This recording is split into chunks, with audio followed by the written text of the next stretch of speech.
আসসালামু আলাইকুম ওয়া রাহমাতুল্লাহি ওয়া বারাকাতুহু। সম্মানিত দর্শক শ্রোতা, আশা করি সকলে ভালোই আছে। আজ আমরা খুবই গুরুত্বপূর্ণ একটা বিষয় নিয়ে কথা বলবো, সেটা হলো পরকীয়ার শরীর শাস্তি কি। তো প্রিয় ভাই, পরকীয়া ইংরেজিতে বলা হয় এক্সট্রা ম্যারিটাল অ্যাফেয়ার, অর্থাৎ বিবাহ বহির্ভূত সম্পর্ক।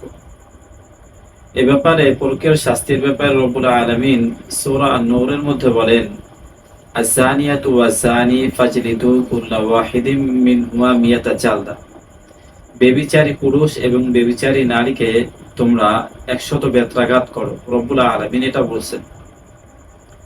সবথেকে গুরুত্বপূর্ণ এবং ইম্পর্টেন্ট ব্যাপার হলো যে বুখারী শরীফের মধ্যে আবু হুরায়রা রাদিয়াল্লাহু তাআলা আনহু এক হাদিস বর্ণনা করেন। আবু হুরায়রা রাদিয়াল্লাহু তাআলা আনহু বলেন, লা ইয়াজনি যানি হিনা ইয়াজনি ওয়া হুয়া মুমিন। ব্যভিচারী যখন ব্যভিচার করে তখন সে মুমিনই থাকে না। অর্থাৎ ব্যাখ্যা আসছে এটার মেরকাতের মধ্যে, মোল্লা আলী কারি রাহিমাহুল্লাহ বলছেন, তখন সে পূর্ণাঙ্গ মুমিন থাকে না। দেখেন, মুসলিম শরীফের এক হাদিসের মধ্যে আসছে যে ব্যভিচারী পুরুষ এবং নারী তারা যদি বিবাহিত হয় তাহলে তাদের ব্যাপারে শরীয়ত বিধান হলো তাদেরকে 100 বেত্রাঘাত করার পাশাপাশি রজম করতে হবে, রজম তথা পাথর মেরে হত্যা করতে হবে। আর যদি ব্যভিচারী এবং ব্যভিচারিণী তারা যদি বিবাহিত না হয়, আনম্যারিড হয়, তাহলে তাদের ক্ষেত্রে শরীয়ত বিধান হলো তাদেরকে 100 বেত্রাঘাত করা হবে। তো প্রিয় ভাই, জেনা, ব্যভিচার এবং পরকীয়া এটা একটা এমন খারাপ ব্যাপার যে আসলে আল্লাহ তাআলা এটার কাছে যাইতেই নিষেধ করছেন। রব্বুল আলামিন সূরা বানী ইসরাঈলের মধ্যে বলেন, ওয়ালা তাকরাবুস জিনা ইন্নাহু কানা ফাহিশা ওয়া সাআ সাবিলা। তোমরা জিনার ধারে কাছেও যেও না, এটা অশ্লীল কাজ এবং এটা খুব অনিষ্ট একটা পথ। কেমন অনিষ্ট পথ দেখেন, আপনারা হয়তো অনেক মানুষের ব্যাপারে খোঁজ খবর নিছেন বা পাইছেন যে অনেক মেয়ে এমন থাকে যে তারা পরকীয়া করে নিজের বাচ্চাকে হত্যা করে তারপর ওই পরকীয় যার সাথে করে তার কাছে চলে যায়।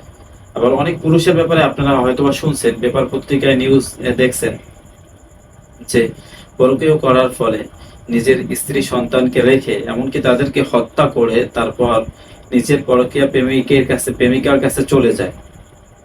তো এজন্য আল্লাহ তাআলা এগুলোর কাছে যাইতে নিষেধ করছেন। আর বর্তমান যুগে মানুষ এগুলোর কাছে যায় কিভাবে? এক নাম্বার হচ্ছে মিডিয়ার মাধ্যমে, মেসেঞ্জার, ইমো, হোয়াটসঅ্যাপ, ভাইবার, এগুলোর মাধ্যমে। আর সব থেকে মূল সমস্যা যেটা হয়, আমাদের দেশে পরকীয়া বেশি হয় যে সমস্ত পুরুষ বিবাহের পর পরেই তারা যে বিদেশে পাড়ি জমায়, তাদের স্ত্রীদের ক্ষেত্রে এগুলো বেশি হয়। তো প্রিয় ভাই, আপনাদের কাছে করজোড় অনুরোধ থাকবে যে বিবাহ করার পর পরে স্ত্রীদেরকে ফেলে রেখে বিদেশ পাড়ি জমাবেন না। যদি আপনার একান্তই বিদেশ করতে মনে চায়, বৈদেশিক রেমিটেন্স কামাইতে মনে চায়, তাহলে আপনি এটা করতে পারেন যে আপনি 10 বছর আগে বিদেশ করে আসেন, তারপরে দেশে আসার পরে বিবাহ করেন, এরপরে দেশেই একটা ব্যবসা বাণিজ্য করেন, স্ত্রীকে সাথে নিয়ে থাকার চেষ্টা করেন। এরপরও কিছু আলাপ আছে যে যে থাকে সে কুড়ে ঘরেও থাকে, যে থাকে না তাকে রাজমহলের মধ্যেও রাখা যায় না। তো এমন কিছু খ টাইপের মহিলা তো থাকবেই, বা এমন কিছু খ টাইপের পুরুষ তো থাকবেই, তাদেরকে নিয়ে আসলে আলাপের কিছু নাই। তাদেরকে নিয়ে আপনি আলাপ কিভাবেই বা করবেন, যেহেতু শেষ যুগ চলে আসছে, নীতি নৈতিকতা অনেক ক্ষেত্রেই মানুষের মধ্য থেকে হারায় গেছে।